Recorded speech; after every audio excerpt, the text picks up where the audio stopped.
கர்த்தரை துதிக்க ஒப்பு கொடுங்க, ஆராதிக்க ஒப்பு கொடுங்க. நீங்க எந்த வேலை செய்றீங்க முக்கியம் இல்ல, படிப்பு இல்லாததோ எதுவும் முக்கியம் இல்ல. ஆனா உங்களுக்கும் ஏசப்பாவுக்குள்ள இருக்க தொடர்பு என்ன? நீங்க அவரோட எவ்வளவு நேரம் சஞ்சரிக்கிறீங்க, எவ்வளவு நேரம் அவருடைய சமூகத்தை காத்திருக்கீங்க, அதை பொறுத்துதான் உங்க வாழ்க்கை மாறும், உங்க சூழ்நிலை மாறும். கர்த்தர் உங்களை ஆவியில எடுத்து வல்லமையாக பயன்படுத்துவா. யோசிச்சு பாருங்க.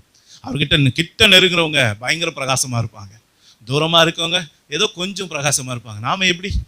யோசிச்சு பாருங்க. அப்ப இன்றைக்கு அருமையான தேவனுடைய பிள்ளைகளை, இரண்டாவதாக நான் உங்களோடு கூட இருந்து நான் செய்யும் காரியம் பயங்கரமா இருக்கும் என்ற வார்த்தையின்படி, முதலாவது தேவனுடைய வீட்டை தேடுகிற பிள்ளைகளுடைய வாழ்க்கையில அவர் பயங்கரமான காரியத்தை செய்கிறார். இரண்டாவதாக, யார் ஒருவர் பூமியில வாழும்போது அவரோடு சஞ்சரித்து மறுரூபத்தின் சாயலை, பரலோக சாயலை இப்பொழுதே பெற்றுக் கொள்ளுகிறார்களோ அந்த பிள்ளையோட வாழ்க்கையில ஆண்டவர் என்ன பண்றாரு? பெரிய காரியங்களை, பயங்கரமான காரியங்களை அவர் செய்கிறார் என்று வேதம் சொல்லுகிறது.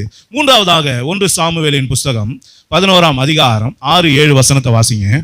சவுல் இந்த செய்திகளை கேட்டவுடனே தேவனுடைய ஆவி அவன் மேல் இறங்கினதினால் அவன் மிகவும் கோபம் உண்டவனாகி ஓரினை மாட்டை பிடித்து துண்டித்து அந்த ஸ்தானாபதிகள் கையிலே கொடுத்து இஸ்ரவேல் நாடுகளுக்கெல்லாம் அனுப்பி, சவுலின் பின்னாலேயும் சாமுவேலின் பின்னாலேயும் புறப்படாதவன் எவனோ அவனுடைய மாடுகளுக்கு இப்படி செய்யப்படும் என்று சொல்லி அனுப்பினான். அப்பொழுது கர்த்தரால் உண்டான பயங்கரம், என்னது கர்த்தரால் உண்டான பயங்கரம் ஜனத்தின் மேல் வந்ததினால் ஒருமனப்பட்டு புறப்பட்டு வந்தார்கள். கவனிச்சீங்களா? கர்த்தருடைய பயங்கரம் அடுத்தது என்ன செய்தான்? ஒரு மனதை கொண்டு வருகிறது. நல்லா கவனிங்க. முதல்ல என்ன பார்த்தோம்? சத்துரு பின்தொடர்கிறதை கர்த்தர் தடுக்கிறார் என்பதை பார்த்தோம். இரண்டாவது, கர்த்தருடைய பயங்கரம் வெளிப்படும் போது ஸ்தேவான் வாழ்க்கையில என்ன வெளிப்பட்டது?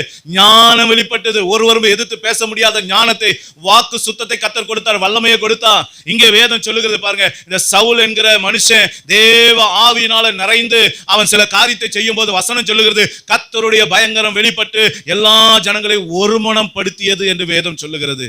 அப்ப அருமையான தேவனுடைய பிள்ளைகளை, இன்னைக்கு ஆவிக்குரிய வாழ்க்கையில பயணித்துக் கொண்டு இருக்கிற நமக்கு குடும்பத்தில ஒரு மனம் தேவை, சபையில ஒரு மனம் தேவை. ஒரு மனம் இல்லாத ஒரு மனுஷனையே கர்த்தர் எடுத்து பயன்படுத்த முடியாது.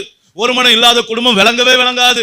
வீட்டுல எல்லாருக்கும் ஒரே சிந்தை இருக்கணும், ஒரே எண்ணம் இருக்கணும், ஒரே கீழ்ப்படிதல் இருக்கணும். இப்படி இருந்தாதான் சபையா இருந்தாலும் சரி, ஆவிக்குரிய ஐக்கியமா இருந்தாலும் சரி, குடும்பமா இருந்தாலும் சரி, அது ஒழுங்கா ஓடும்.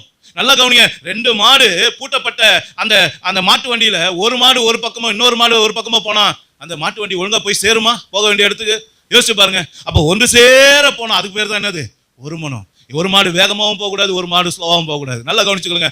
2 மாடு எப்படிதான் போய் ஆகணும்? ஒரே வேகத்துல, ஒரே தன்மையில, ஒரே விதத்துல போனாதான் அந்த உள்ள இருக்கிற பொருளும் ஆளும் பத்திரமா போய் சேர வேண்டிய இடத்துக்கு போவாங்க. நல்லா கவனித்து பாருங்க. இதுக்கு பேர் தான் ஒரு மனம். அப்ப ஒரு மனம் நம்ம கிட்ட இருந்தா இன்னைக்கு பெரிய காரியங்களை நம்ம பெற்றுக்கொள்ள முடியும். ஒரு மனம் எங்க உண்டு அங்க விடுதலை உண்டு என்று வேதம் சொல்லுகிறது.